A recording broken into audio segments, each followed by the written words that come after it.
अगर आप सोच रहे हैं मलेशिया का मतलब सिर्फ sky scrapers and shopping complex है, तो ये डॉक्यूमेंट्री आपके पर्सपेक्टिव्स को बदल देने वाला है।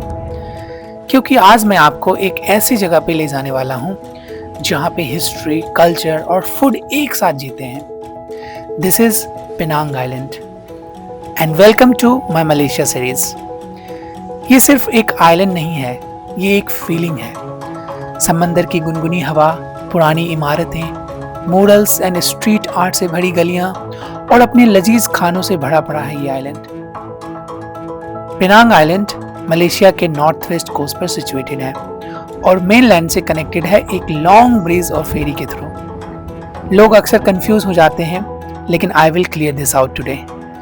पेनांग एक आइलैंड है और इसके हार्ट में बसा हुआ है प्यारा सा George town, which is a UNESCO world heritage city.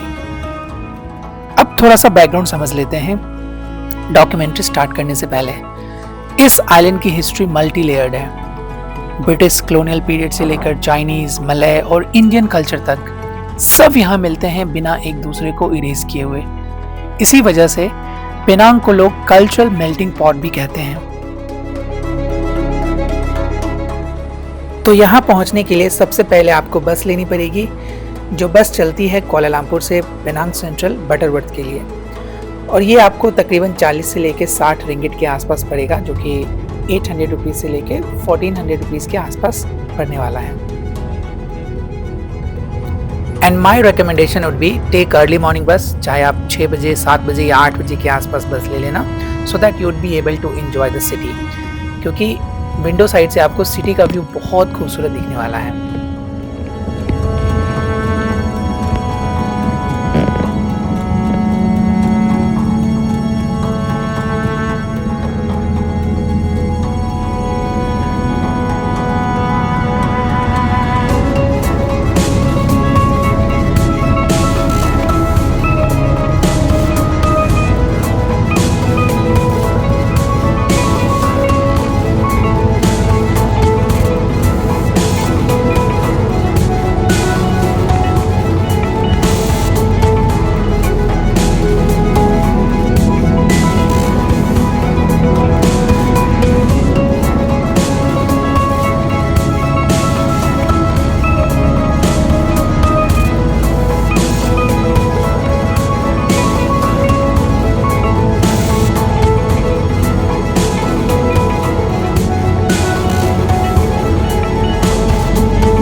Butterworth पहुंचने के बाद आप फेरी ले लेना, जो कि अप्रॉक्सीमेटली 2 मलेशियन रिंगिट में पड़ेगा, और फिर आप उस पार जो कि जॉर्ज टाउन है वहां पे पहुंच जाओगे।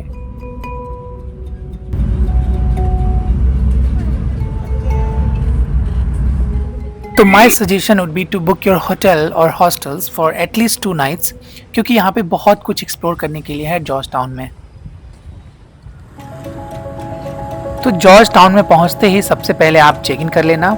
चेक इन करने के बाद अगर आपको भूख लगी है तो आप लंच कर लेना। वहाँ पे बहुत तरीके की फूड आपको मिल जाएंगे। Everything is available there. Chinese food, Japanese food, Indian food, Thai food. मैंने स्पेशली थाई और चाइनीज़ फूड ट्राई किया था। फिर आपके पास बहुत समय होगा, पूरी इवनिंग आपके पास होगी, तो इसलिए आप पेनांग स्ट्रीट आर्ट को एक्सप्लोर करने चले जाना। You will find a lot of murals, a lot of paintings, street arts, जो कि बहुत खूबसूरत है।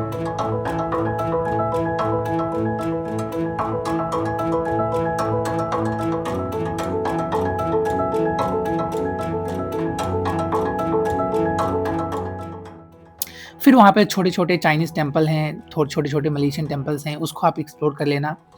और इवनिंग में च्यू जेटी और क्लैन जेटी, 2 अलग अलग जेटीज़ हैं। जेटीज़ का मतलब ये है कि एक तरह से विलेज जो कि समंदर के ऊपर बसा हुआ है, आप उसको एक्सप्लोर कर लेना।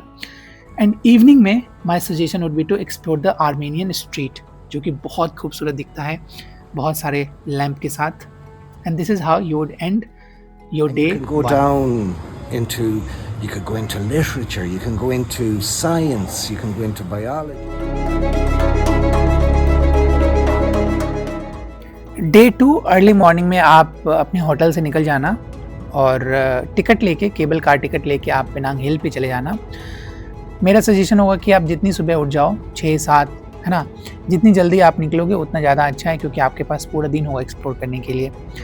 और इसका जो टिकट है मुझे याद नहीं है, I think I paid somewhere around 50 to 60 ringgit, मुझे याद नहीं है ना. तो फिर भी आप ये समझ लो कि 3 से 4 हज़ार रुपये आपके खर्च होने वाले हैं एक कंप्लीट टूर का, क्योंकि ऊपर जाने के बाद आपको हैबिटेट पेनांग एक हिल टिकट है उसको भी लेनी पड़ेगी.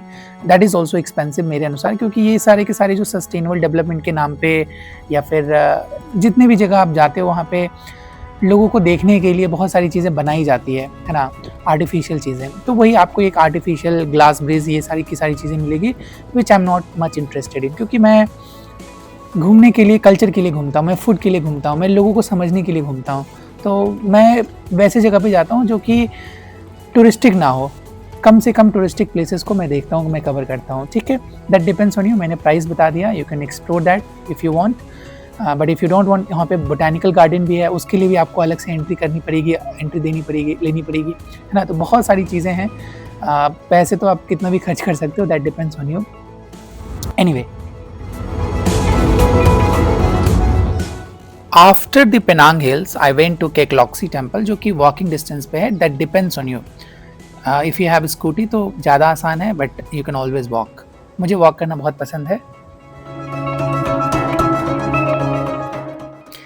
इन वादियों में बसा केकलॉक्सी टेम्पल, ये सिर्फ एक मंदिर नहीं है, ये एक सेंचुरी पुरानी कहानी है. इस टेम्पल की शुरुआत 1890 ईस्वी में हुई थी, जब चाइनीज इमिग्रेंट्स यहाँ आए थे अपनी यादों को, अपनी आस्था को और अपनी पहचान के साथ. केकलॉक्सी का मतलब होता है टेम्पल ऑफ सुप्रीम ब्लिस. और जैसे ही आप अंदर जाते हो आप समझ जाते हो कि सिर्फ नाम ही नहीं बल्कि ये सिंबॉलिक भी है. टेम्पल का आर्किटेक्चर खुद एक कॉन्वर्सेशन की तरह है, क्योंकि जब आप इसको गौर से देखोगे तो you will find Chinese roof, Thai detailing और बर्मीज इन्फ्लुएंस आपको देखने को मिलेगा इस टेम्पल में. तीनों कल्चर एक ही स्ट्रक्चर में, बिना किसी टेंशन के. यहाँ की सबसे स्ट्राइकिंग प्रेजेंस है गॉडेस ऑफ मर्सी, गॉन यिन की टावरिंग स्टैचू. लोग यहाँ सिर्फ देखने नहीं आते हैं, लोग यहाँ रुकते हैं, सोचते हैं, मन हल्का करते हैं. और सच बोलूँ तो मेरा भी मन बहुत हल्का हो गया था. After that I felt really really happy. और यहाँ पे चाहे आप रिलीजियस हो या ना हो, ये जगह आपको सोचने के लिए मजबूर कर देती है. आप रुक के यहाँ पे सोचना शुरू कर देते हो. और केकलॉक्सी का जो सिग्निफिकेंस है सिर्फ स्पिरिचुअल नहीं है, ये टेम्पल माइग्रेशन, मेमोरी और बिलोंगिंग की कहानी बताती है.